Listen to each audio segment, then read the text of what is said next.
Le lendemain, on est parti à Sébastopol. Очередной день, очередной город Севастополь. Город-герой, столько историй в нем. Даже в одном этом слове уже крики чаек, черноморская волна. Он и романтичный, он и революционный. И каждое здание памятник, он столько сражений видел. День обещал быть очень интересным. Но не тут-то было. Наш гид настоящий профессионал.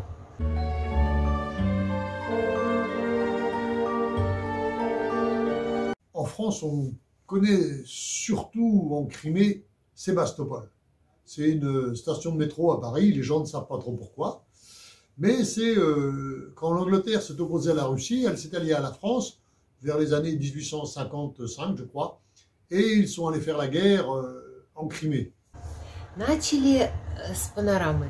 Очень похоже на московскую панораму Бородинской битвы. Очень хорошо сделано, реально интересно, если даже не лучше нашей. Очень-очень было интересно, с удовольствием посмотрели все. Il y a vraiment un très beau panorama, une très belle reconstitution de comment s'est fait la guerre là-bas. C'est une des premières guerres modernes, c'était terrible, déjà avec les tranchées, avec les combats au corps à corps, avec la mitraille. Le siège était très très long, très très long. À la fin, les Français et les Anglais ont gagné, mais Sébastopol a résisté longtemps. C'est une habitude parce que les Allemands, 100 ans plus tard, quand ils sont revenus pour prendre Sébastopol, croyaient faire ça en une semaine. Ils sont restés, je crois, coincés plus de 3 mois à l'extérieur. La forteresse est toujours là pour en témoigner. Et les Allemands avaient été un peu massacrés, pas mal de gens, parce que ça leur avait fait perdre beaucoup de temps.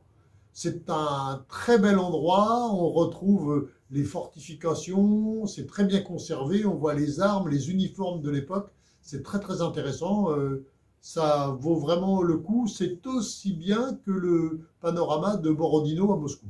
Дальше небольшая такая прогулочка по городу. Мы идем на причал, мы садимся на катера. Нет, ну летом это должно быть вообще шикарно просто. Пересечь Севастопольскую бухту, посмотреть на памятник затонувшим кораблям поближе с борта катера. Ну, катер не катер, в общем, это такая лодка, рассчитанная человек, наверное, на 30. А по случаю зимы затянутая клеенкой. У нее такие окна, но из клеенки тоже прозрачные. От времени они помутнели. Видимость нулевая. То есть какие-то очертания берега видно, да, но не более того. Экскурсия проходит через динамик. Но динамик тоже то ли по случаю холода, то ли потому что очень было ветрено. Прямо завывал ветер. И брызги вот эти постоянно. Ух, прям страшно. Мы же не видим ничего, что там происходит. И вот этот динамик хрипел, сипел, плевался, то есть слышимость тоже не очень. Получается, мы просто сидим друг на друга, смотрим, ну вот и мерзнем. Несмотря на то, что нам дали такие небольшие пледики, в общем, они, конечно, нас не выручили. Клееночка-то эта, она от холода не защищает, только от брызг. Поездка такая, она, конечно, явно не рассчитана на зиму. Может быть, какая-то короткая, такая совсем там 5-10 минут, но мы болтались в воде очень долго. Холодно. Это становится уже навязчивой идеей, мы все время мерзнем. Дальше опять прогулка по городу до таких казармы. Очень интересная выставка «Севастополь военный». Там столько собрано артефактов, столько всего. Это еще времен войны с Англией и Францией. Мы там ходили достаточно долго. В общем, наши надежды на то, что мы там и согреемся, не оправдались. Хотя, наверное, мы с таким интересом все разглядывали, что уже и не заметили, что холодно. Дальше исторический бульвар. Наша мадам выставила нас вдоль бульвара, а он как раз в направлении к морю, от моря в центр. И вот от моря в центр шарашит такой ледяной ветер, мокрый, вот прямо хлещет по лицу. Надо сказать, что наша коза родом из Севастополя. То есть там, где мы-то жили в отеле, она у себя дома. Она переоделась такую длинную до пят шубу изнутри или кого-то там еще. В общем, она хорошо утеплилась, и ей нормально.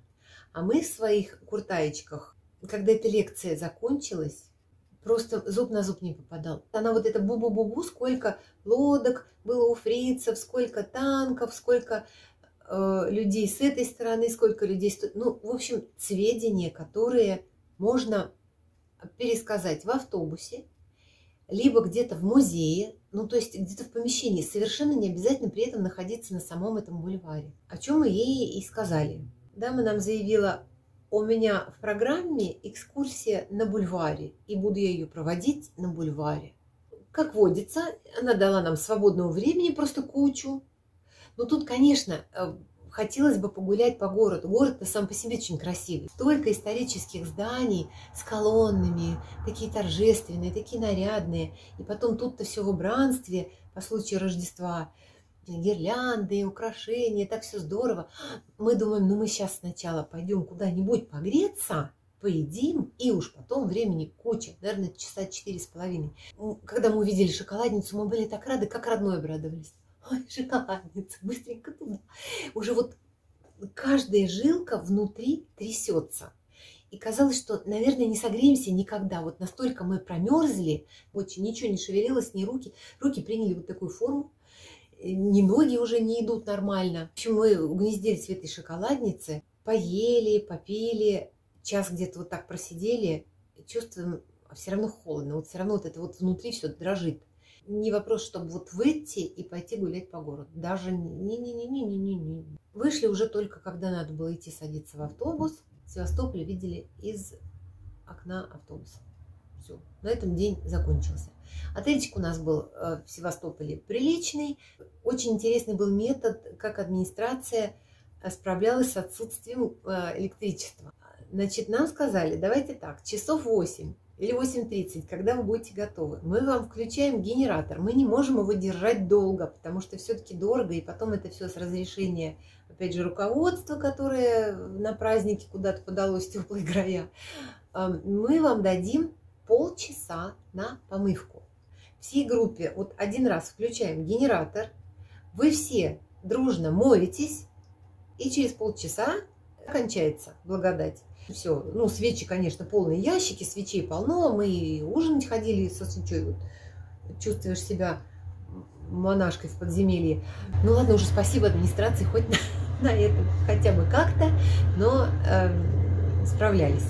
И номер, если в Ялте мы спали одетые в свитера, зимние панталоны, то есть так хорошо пододетые, то здесь мы уже разделись до пижамок буквально на ночь, потому что в номере, ну, где-то, наверное, градусов 17-18 было.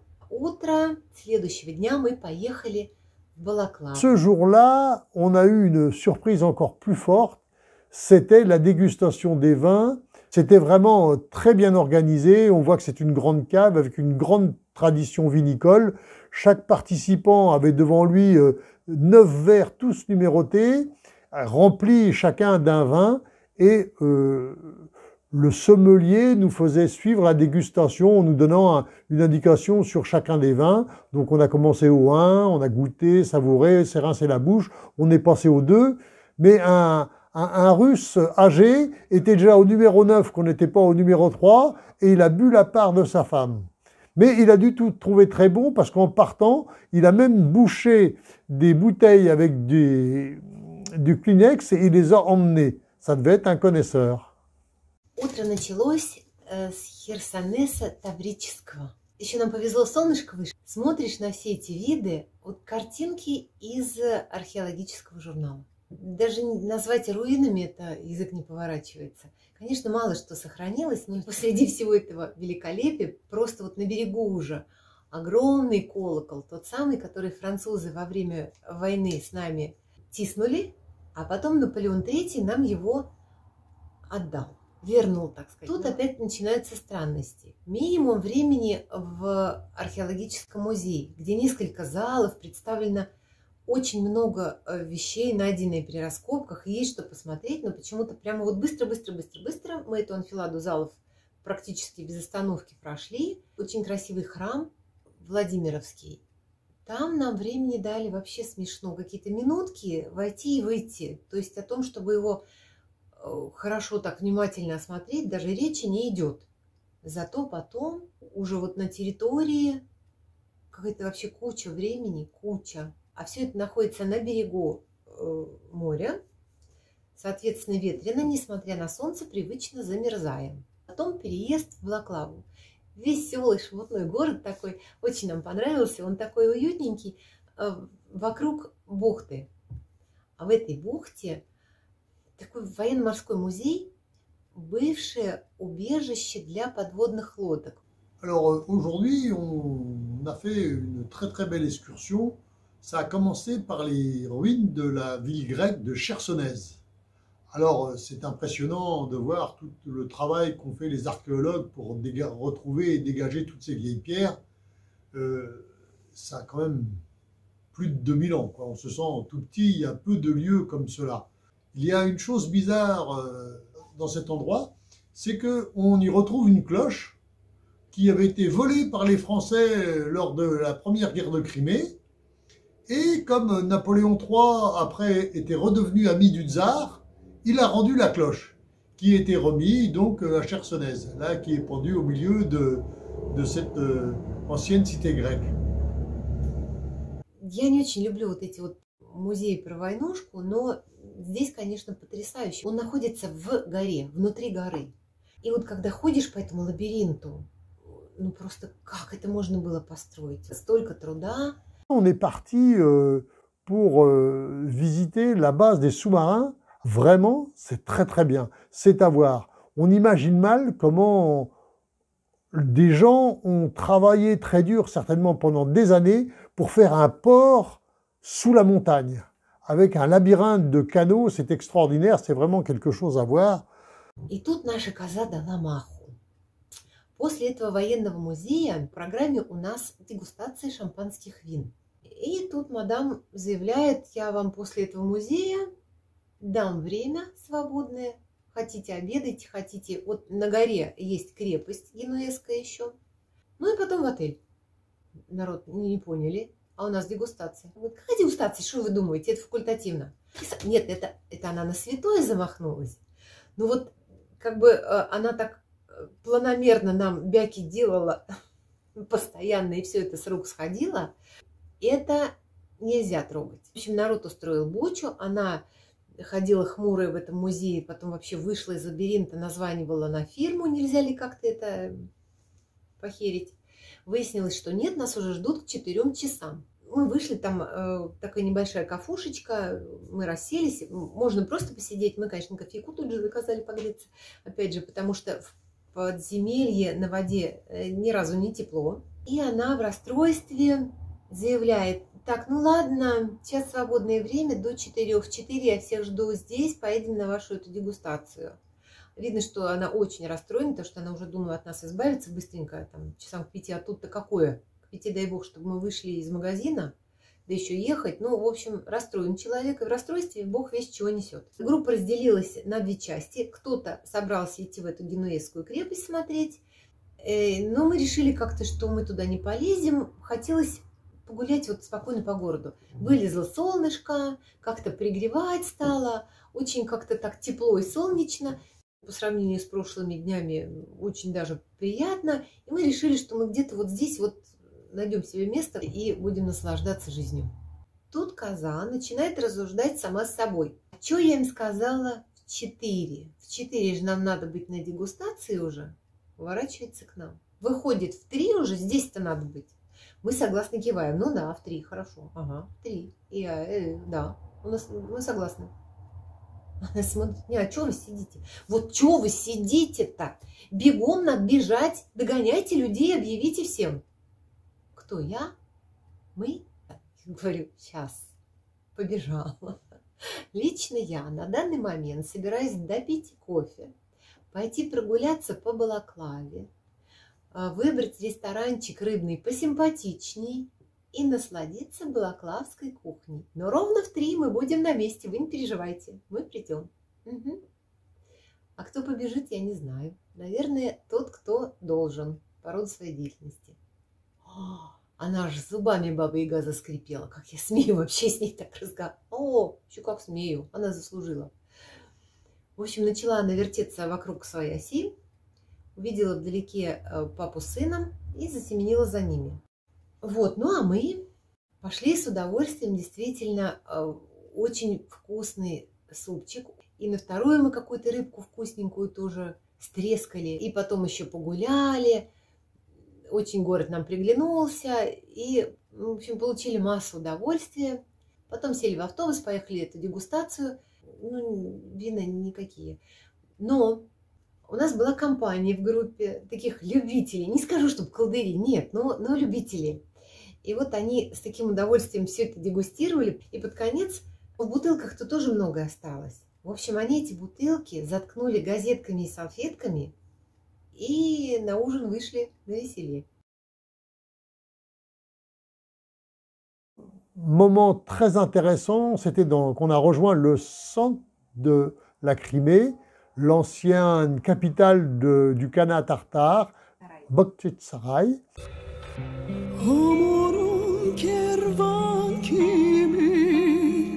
Gece gözüm o günde Balalıktan asker yerim Çıkma esimde. Бахчисарай, это был последний день. Бахчисарай оставил, ну, самые приятные воспоминания. Ханский дворец — это, конечно, что-то. Это надо видеть. Там, в Бахчисарае, мы впервые попробовали парварду. Сам Бахчисарай – небольшой город. Там у нас был коллективный обед, очень удачный. Татарско-крымская кухня. Было очень вкусно. Потом с удовольствием погуляли по Бахчисараю. И у нас было запланировано Крым в миниатюрах. Наиболее известные такие знаковые места крымские. Когда рядом есть монастырь Наскальный. Конечно, все рванули туда. Où là, on a visité le palais du camp tatar. C'est beau, c'est bien conservé, on était bien accueillis, beaucoup de choses à voir. Et on voit la magnificence et l'argent et la puissance qu'avaient ces gens-là.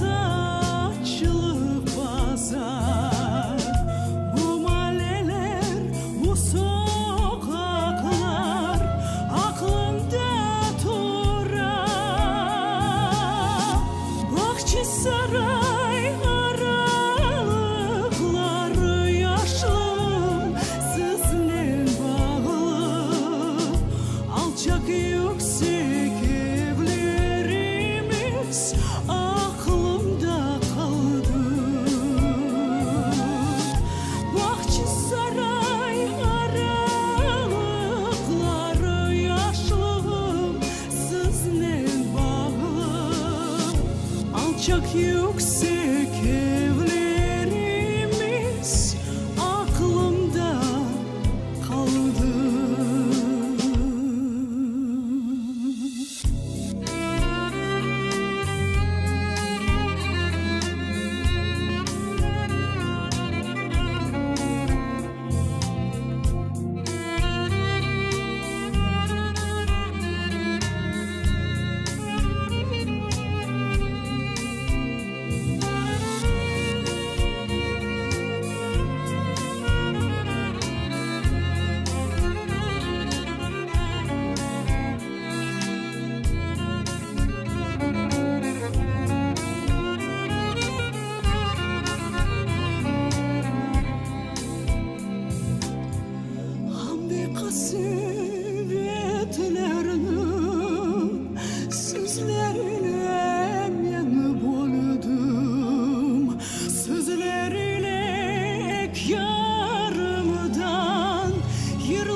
Saray aralıkları yaşlığım sizinle bağlı.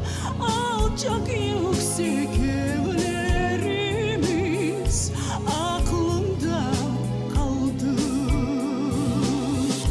Bahçesaray aralıkları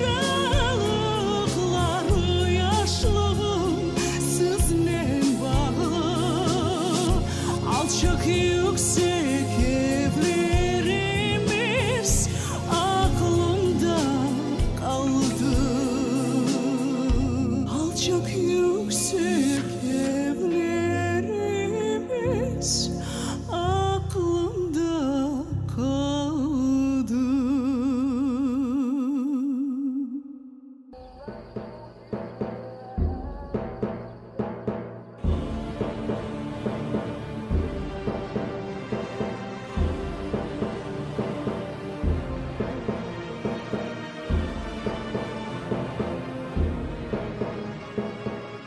Et pas très loin de cela, on a découvert un monastère troglodyte, donc taillé dans la pierre, à même la roche.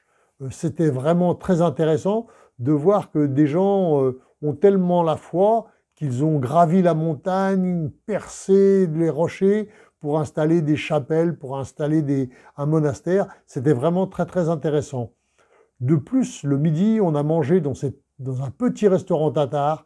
Là, c'était très très bon, très fin, raffiné.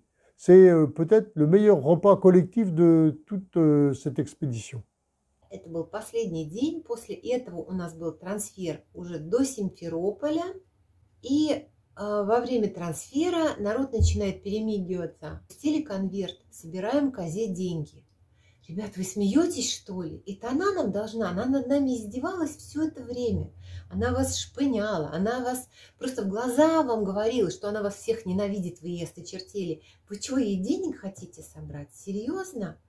Вот водители наши, оба, которые маршрутки вот эти вот водили, они реально заслуживают. А ей вообще шиша с маслом. Вот даже, я не знаю, спасибо сказать в конце за то, что это кончилось. Максимум. Но худшего гида я в жизни своей не видала. А уж я экскурсии понаездила. Ну, вообще, видимо-невидимо.